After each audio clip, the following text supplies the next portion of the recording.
As many of you know, I went to Portland, Oregon last week to visit my son and his fiancée. And I had never been to Oregon before in my life, and so everything was brand new, and they were very excited to show off their state. And so they took me to the coast. I got to see the craggy cliffs on the Pacific and walk on the beach, and we wore coats. It was cold. And hike around on those trails. And then another day we went to the Columbia River Gorge, and we saw beautiful waterfalls and more hiking trails, and stopped at breweries and wineries with snow-capped mountains in the background. It was absolutely beautiful. Ate wonderful food. Couldn't say enough good stuff about the food, except maybe the price, but it was good. It was worth it. And we also went to a place called Powell's Bookstore, which is supposedly the world's largest bookstore. 5 stories, filled with books, filled with people. They even had a coffee bar so you could get something to drink while you're browsing. Gave me a headache. And I love books, but too many books. Not enough time. But it was an amazing time. We did all of the things that you do when you're visiting someplace. But the most meaningful part of the whole trip were the conversations that we had. Me and my son and his fiancée. And they do something really interesting. And they taught me this little game they play. It's called Rosebud Thorn. And at the end of every day, we would sit down together, maybe with another little glass of wine, and everybody would share what their rose was for that day. What was the best part of the day for you?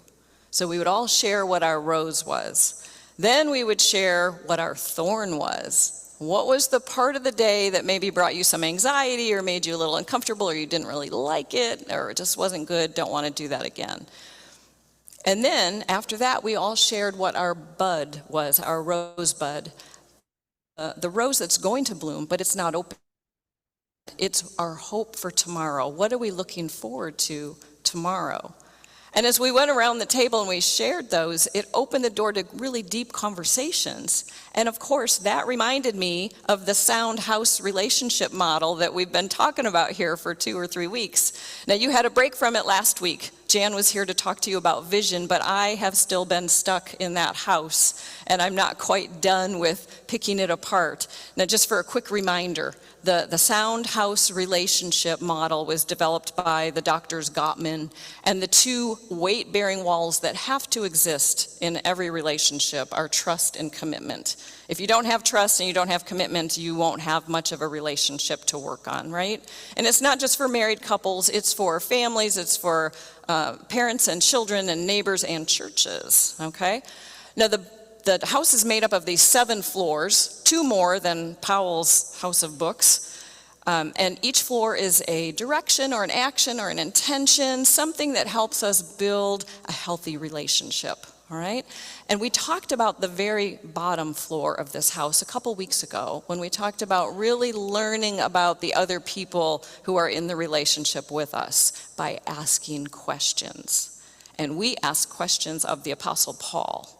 And when we asked the Apostle Paul some deep questions, we found out that almost everything he says and does and writes is motivated by a spirit of reconciliation. Paul wants everybody to be reconciled to God, and Paul wants the Jewish Christians to be reconciled to the Gentile Christians, because Paul believes that when the fullness of the Gentiles comes back to the house of Abraham, then Jesus will come back. And Jesus will usher in the realm of God. Life as we know it will stop. Everybody will receive a new body. It will be utopia. It'll be heaven on earth. And everything that Paul does is geared and motivated by hope. That's his bud, so to speak, right? That's his rosebud. So we know this about Paul, that he is motivated by reconciliation. And we learn that on the bottom floor of that house model. Now, let's play today Rosebud Thorn with our reading and see what else we can find out about Paul and about this church at Corinth. All right, we're going to look for the rose, what's the best part? We're going to look for the bud, what's the hope? And we're going to find out what the thorn might be in our reading today. Now, we begin on a different floor of the house. Paul begins on the 2nd floor. He's gone up now to fondness and admiration. You can't have a good, healthy relationship with someone if you're constantly criticizing them or if you have contempt for them. Those are two of those horsemen that destroy relationships. You have to share some fondness. You have to share some admiration. We have to notice where other people are and where they're struggling and where they've accomplished something amazing, and let them know that we see where they are. And that's where our reading starts today. Paul lays it on a little thick on the Corinthian church. He says, I know that you are excellent in everything you do. In your speech, in your worship, in your acts of service, you are amazing. He lays it on a little thick for them, but this church needs to hear his words. They need to hear those words that they've been doing a good job and that they are making progress. Because if you go back in the New Testament and you read 1 Corinthians or the rest of 2 Corinthians, you'll find out that this church was a bit of a hot mess. The church at Corinth had all kinds of issues. And before I give you a couple of those as examples, I want to remind you that the church at Corinth did not have a building like this. They were just small pockets of people following Christ who met in one another's homes. And occasionally they would all get together for a church potluck. They called it communion. And remember, they probably had bread and fish for their communion. But everybody brought food and they were all going to share together in this meal.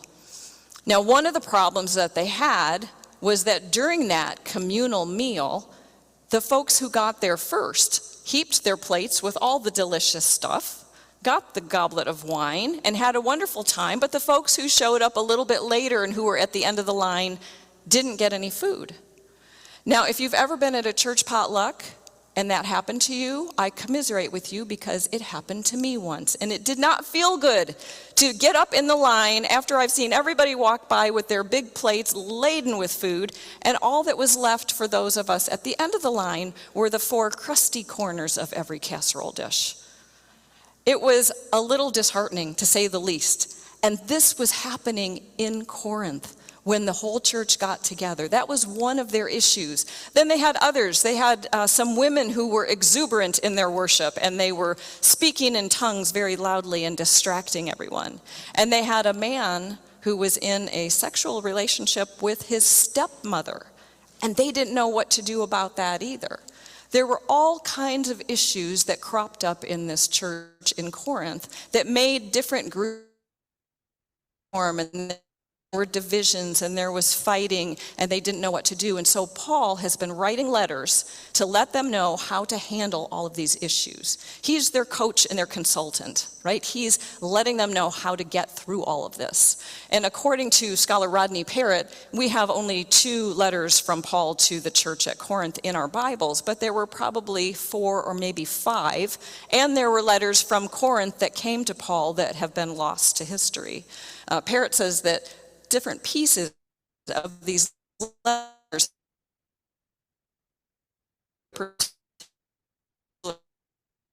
in 2 Corinthians church so that these issues could be addressed. So these folks have done a lot of work getting their church to a healthy place, working on those healthy relationships.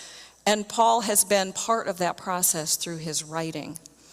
Now, Paul is a wordy guy. And so sometimes when we read the text, we miss what's actually happening. And in this text in particular, I read it twice, and I still didn't know what it was about. Because he starts out with all this praise, and I'm thinking, okay, he's letting them know they're doing a good job. That's his rose. The Corinthians are his rose. He is boasting about them. He's excited for them. They've been doing good. And then he asks for something. Paul asks for money. This text is all about money, and money is not a word that we read or heard today. I missed it entirely, but thank goodness for scholars like Parrott, I was able to go back and say, oh yeah, this is a text about money, but I missed it. What Paul is saying is, since you all are doing so good now, since you've made so much progress, now you're ready to share. And Paul is asking them to collect an offering of cash to give to the Jewish Christian church in Jerusalem. Now, you can imagine there might be some mixed feelings about that, which we'll talk about in a minute. But let's remember, what is Paul's motivation for everything he does? Reconciliation. He wants to bring two churches together. In fact, he wants to bring all of the Gentile churches he has planted into this one church to make it one church ready for Jesus to return. Because remember, Paul thinks Jesus is going to come back any minute. He's got to have this done. This is the call on his life from God. And so he is trying to reconcile this church at Corinth that had a very rocky start to the church in Jerusalem, which has, the apostles are in charge of that church. They've got this foundation that is so strong. And Paul thinks if all of these Gentile churches will send an offering to Jerusalem, then the folks at Jerusalem will notice them and they'll say, hey, we got money from this place. Where's Corinth? Oh, it's in Greece. Greece has sent us money. We will put them on our mailing list. We will invite them to all of our special events. We'll send a mission team out there to see if we can help with their church. We're going to be one church. This is what Paul is thinking will happen. And so he waits to ask the church at Corinth until they are ready to make this offering, until they have enough, until they have an abundance. So the people at Corinth are his rows, and this offering that he's hoping for is the bud. Now, I don't know how you can read this text or even listen to some of the words that Linda read for us without seeing the parallels between our church and where we are and the church in Corinth. Because we've had a few miles of rough road here, have we not? And every single church has. That's nothing special. But you've made so much progress.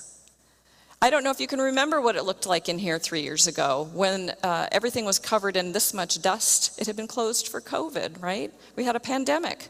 We were trying to regroup. We had a lot of different groups in the church and nobody was really united, and now you are. I could do exactly what Paul does in this reading and boast about all of you and say, look at the progress we've made. Look at all of the life in this place. Look at all the students coming in for tutoring and all the community people coming in to participate in the library. And look at the dance and the success there and the community dinner and all the people who got fed. We have so much good. We have plenty. We are a house of plenty. We have technological wizardry going on right now back there in that sound booth. We have a place that is open to everybody. We have a great location. We have an adorable minister. We have all these great things, and you are amazing people. We have a lot to offer. So just like Paul asks the Corinth church to give something, I'm also asking you to give something, and it's not money. It's more precious to you than money. I'm asking you to share your hearts, your worship, your space, your place, your identity. I'm asking you to share everything with another church. And I know you can do it because we have enough. Paul said to the church at Corinth, you started this work about a year ago. Now I want you to bring it to completion. I want you to finish it. And I could say the same thing to all of us. We started this work about a year ago. Now let's bring it to completion. It's time. Because as we ponder and think about how much we have, today is the last day that a worship service will be held at Westminster Presbyterian. Today they're closing their building. A month ago they said goodbye to their beloved minister of 30-some years. We have so much. We have so much to share. And so my bud is that we will put our money where our mouth is and be the church. Not the structure, but the people who follow Christ, that we will give enough so that this other church will join us in ministry and worship and mission and family. Now, what's our thorn? If we're going to play the game, we've got the rose, we've got the bud, but we haven't talked about the thorn yet. Now, Paul and the church at Corinth, he identifies a potential thorn. At the end of our reading, he talks about fair balance. He's looking for fair balance. What happens when a church who's had a little struggle is called upon to give up what is precious to them? They feel like that other church in Jerusalem already has more than enough, and we are giving of our little to support, and they're going to have more, and we're going to have less, and it's not going to be fair. And Paul says, no, that's not it.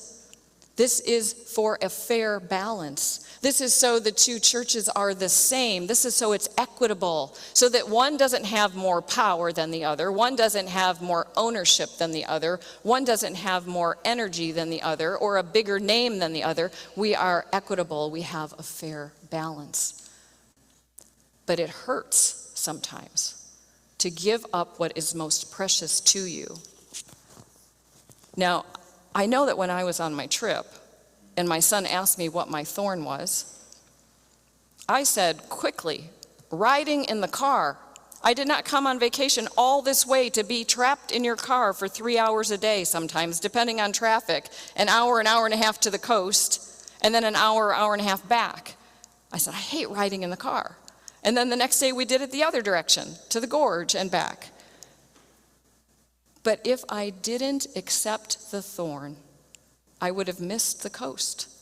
I would have missed those craggy hills. I would have missed the gorge. I would have missed the incredible waterfalls. I would have missed the conversation in the car on the way there and on the way back. I would have missed the most important things.